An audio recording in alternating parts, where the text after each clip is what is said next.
I don't believe that there's just one way to define all people in the Latin community. It's definitely a very multifaceted question, but I do believe that we all have core values that are very similar, beliefs and norms, and that is no matter what country you're from or where you're from or how you identify, we all uphold to those values and we apply them in our day-to-day life no matter what. I think everyone in the Latin community definitely has that really hard work ethic, whether it be in school, jobs, and they also value family a lot. And these aren't things that define the entire Hispanic community, but I think there are definitely strong values within the community. There's definitely not one ideal way to define the whole Latin community. So just solely defining Latino in like one aspect, it would just almost be impossible. There's so much more than just I'm Latino, because we have subgroups and we're marginalized differently. Different people from different cultures, backgrounds, shapes, sizes, color, and there's just really no one way to define us. I actually think that's pretty cool that there's not a single way to just define our community. There's so many different cultures, there's so many different dialects of the language. There is no way you can define all people in the Latin community in one way, in one word. Nah, that just doesn't exist. I don't think there's one word that defines all of us, because then that's stereotyping the Latin community. I identify in it in that it's what I am, but I don't try to make it define me. There's so much more to me. I feel very proud to be Latinx. I'm very proud to be Latinx. I come from a very diverse city, and when I came here to a predominantly white institution, it was very different because there's not as much diversity as I have like back home. So it made me appreciate my culture more. To be part of the Latinx community as an American here is something I'm very proud of. It's something that I truly love, and I'm so happy to be a part of. It feels incredible to be Latinx. I'm proud to be, who I am. I'm proud to be Salvadorian. I'm proud, of my heritage, my culture, my everything. I see my complexion as a bridge for sure. I think being Latinx on this campus has really pushed me to do what I've done and has really pushed me to be that voice, that face in areas of campus that don't often have students of color, Latinx students in them. I think that's a really important bridge that needs to be created, because that is how we bring in new JMU students, new students of color to this campus by showing them, hey, you can succeed in all different kinds of areas of campus. I see my complexion as more of a bridge just because there isn't that many minorities in the science field, so I'm able to just represent my people. Being minorities is unique, it's more unique. I can just connect with people differently because of that. I see my complexion at first as a bridge because I do have a very white complexion, and that does allow me to kind of like talk to people and they assume that I'm white, but once I actually reveal that I'm from Mexico, some people are like, oh, that's so interesting. Others have been like, oh, and they've been discouraged and they kind of treat me a little bit differently. They don't talk to me as much. I feel like it's a barrier, because when you look around and you don't see anybody else who looks somewhat like you, it's kind of discouraging. I personally take my skin complexion as a bridge because I see that there is the need for it, and I think there's need for advocates and need for us to prove that we didn't get into JMU just because we're Latino, just because I'm a little darker than you, because I've gotten that a lot. And I think that's where it comes with the barrier part, where I've had to overcome the sense of people thinking that I am limited to my skin tone. I'm Panamanian and Black. There's darker Hispanics, there's lighter Hispanics. Some people haven't seen like a darker complexion Hispanic, so it's just like they're like, is that even possible, So that just discouraged me from telling people that I was Hispanic, because they're just going to question me about how does that even happen? Is that even a thing? I definitely think that Afro-Latinos are not talked about enough within our community, as well as just within society. My view on Afro-Latinas is that they're powerful, beautiful women that have a great heritage behind them.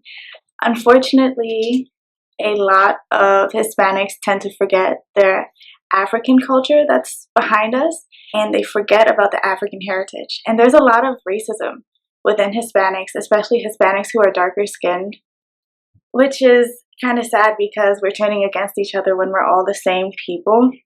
even within the Latino culture, colorism is a very, apparent thing. Those who are much fairer are obviously a little better off than those who are darker. I think definitely has a special role. I was always raised that women are the ones that get things done in the household. They're the ones that keep things going. But on the same token, women normally don't maintain positions of power, positions of leadership. And when you differ from that role, like I am bisexual, it creates a lot of friction.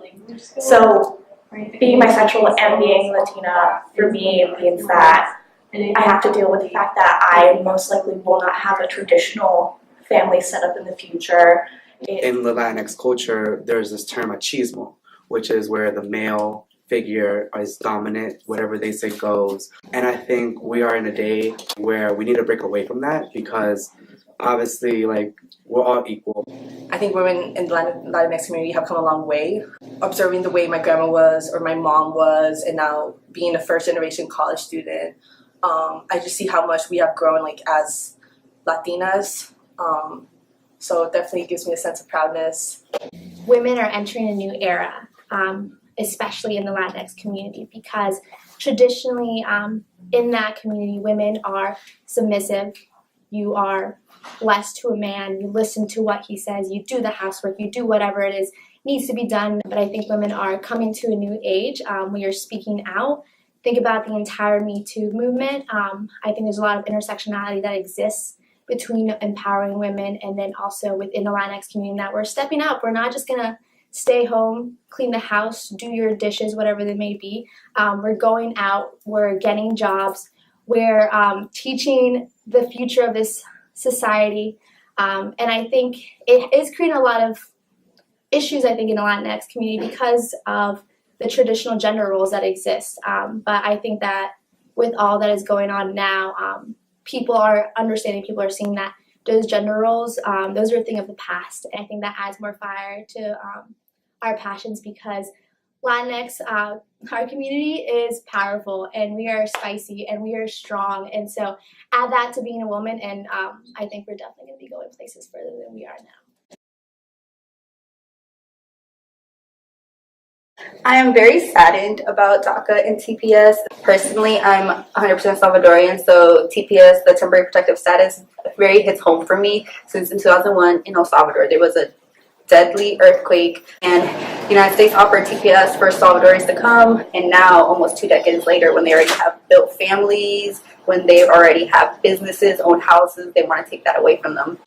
And it's just unfair to the people, who are DACA recipients and all that their future is set on a timer. It's not a matter of if, it's when. It sucks that, they have to go back to a place they've never been before, a language they don't speak, How is that fair to them?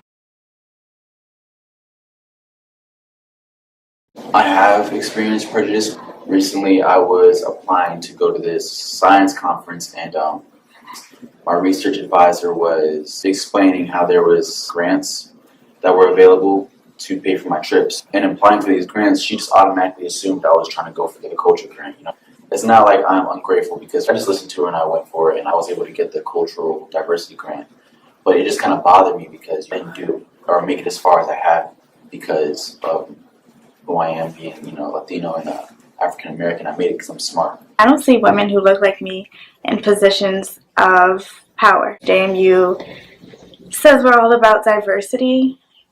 And in the beginning, I was kind of yeah, JMU is very diverse. And now I'm kind of it's really a front. But you really, really have to try hard to find your niche. Going to LSA events, it's okay, these are my people. We can share a common language and we can dance together and not have to feel I have to hide who I am. And I think that's really important, but it's also kind of difficult to do on this campus. All right, so there's tons of prejudice that I've actually dealt with on this campus, but the most memorable has to be my freshman year. Going to a Caucasian Greek fraternity, for lack of better words, and I just remember being there with another friend of mine who's also minority, and just sitting there dancing, just not doing anything out of the normal, and then just like having like hands be like put on our shoulders and like being called like one, they got my race wrong. They called me like the N-word. They're like saying like, get out, like N-word, all that stuff like that. And like we weren't really doing anything to them at all. But I want to say just because we only colored people in the house. I have experienced prejudice on this campus. Obviously, I know that this is a very predominantly white campus, but I was still very shocked to find out that I was the only Latina on my floor in my dorm. One of the first things in the first couple months when I was a freshman, my legal status came into question, and I've been asked if I was illegal and things along those lines, and I couldn't believe that those words were coming out of someone's mouth that I thought I could be close to, and just the ignorance and the lack of education just truly shocked me. And I'm never going to forget that moment, but it definitely did shape my view of where I'm at.